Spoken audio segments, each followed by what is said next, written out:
안녕하세요. 제1서울창의예술교육센터 아트온 온라인 도슨트 최소망입니다. 오늘은 고흐와 고갱에 대해서 이야기를 해보려 합니다. 여러분, 고흐와 고갱에 대해서 들어보셨나요? 둘은 언급이 많이 되기 때문에 익숙할 수도 있는데요. 고흐와 고갱의 작품을 한번 비교해 볼게요.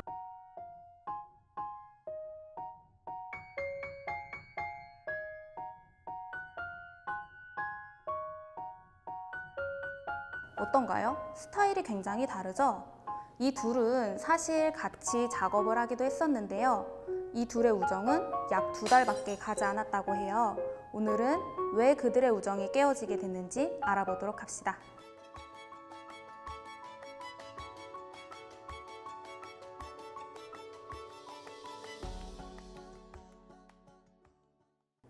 처음 그들이 함께 만나게 된 것은 고흐의 러브콜이 있었기 때문입니다.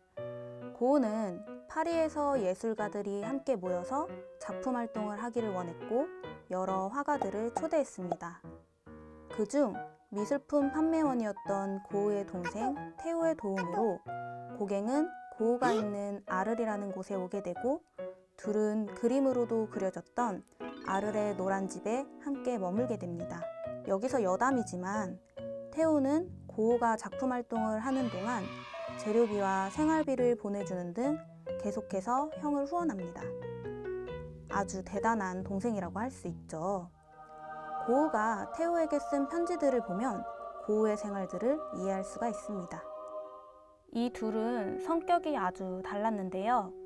고갱은 오만하고 독립적이며 냉소적이었고 고흐는 정서적으로 불안정하고 고집이 셌습니다. 그렇기 때문에 서로 부딪힐 일도 많았고 작품 스타일도 많이 달랐습니다. 고흐는 본인이 느끼는 감정을 색을 과감하게 사용하고 물감을 두껍게 올리는 임파스토 기법을 활용하여 작품을 그렸습니다. 자연이나 사물을 있는 그대로 똑같이 그리는 것이 아니라 자신의 감정에 따라 과장되게 그리거나 색채의 변화를 주기도 했습니다. 인상주의에서 자연의 빛을 탐구했다면 고흐는 좀 더 자신의 감정에 집중을 했죠. 이러한 의도는 동생 테오에게 보낸 편지에서 많이 나타납니다. 아르레 반고흐의 방을 그리며 테오에게 이렇게 말합니다. 새로운 구상을 했는데 대략 다음과 같은 거야. 이번에는 단순히 내 진실을 그리기로 했다. 오로지 색채만으로 모든 것을 그리고 색을 단순화시켜 방 안의 모든 물건에 장엄한 양식을 부여하려고 한다. 벽의 옆면은 보라색으로 하고 바닥은 붉은 타일, 나무 침대와 의자는 신선한 버터와 같은 노란색, 가구를 굵은 선으로 해서 다시 한번 완전한 휴식을 표현해야 해. 이렇듯 고흐는 색채와 형태의 과장과 변화로 자신의 감정을 표현했습니다. 이것은 고흐의 다른 작품들에서도 잘 찾아볼 수 있는 특징입니다. 고갱은 가난했습니다. 그 후 증권거래소에서 활동하며 결혼하고 생활이 나아졌습니다. 그는 그림에 관심을 가지며 훗날 직접 그림을 그리기로 마음먹었습니다. 그는 솔직한 표현 방식으로 그림을 그렸습니다.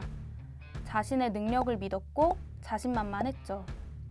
사실 원시적인 무언가, 상징적이면서 내면 깊은 곳의 무언가를 그리길 원했습니다. 고갱은 색을 펴바르며 보이는 것 너머의 것들을 표현하려고 했습니다.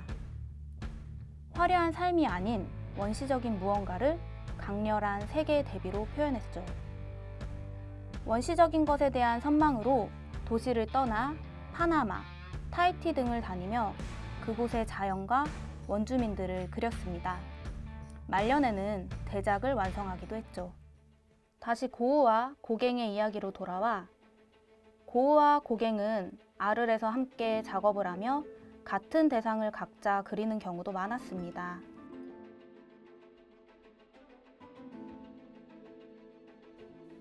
그러다 둘의 갈등이 깊어지는 일이 생깁니다. 그들이 자주 가던 카페의 주인인 진우 부인을 함께 그리게 됩니다. 고흐는 자신이 좋아하는 진우 부인의 아름답고 우아한 모습을 그리죠. 진우 부인 앞에 책을 두며 굉장히 교양 있는 모습으로 말이죠.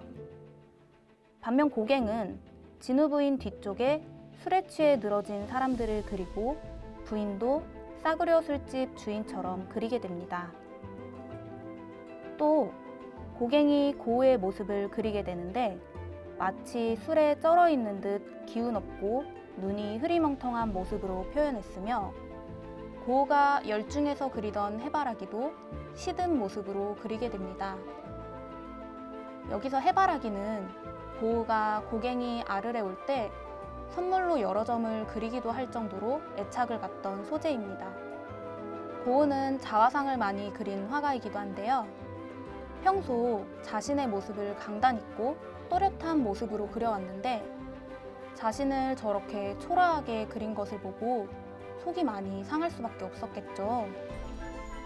감정이 상한 고우는 고갱과 심하게 다투게 되고 그 과정에서 자신의 귀를 면도칼로 자르는 자해를 하게 됩니다. 고갱은 질겁하며 고우를 떠나게 되고 그 후 고우는 정신병원에 입원하게 됩니다. 고우는 그 후 자살로 생을 마감합니다. 이렇듯 성격도 작품 세계도 달랐던 그들은 관계를 정리하게 됩니다. 오늘은 고우와 고갱에 대해서 이야기를 들어보았는데요. 그들이 만약에 헤어지지 않고 함께 작업을 계속했다면 어떤 작업이 나왔을지 궁금하기도 하네요.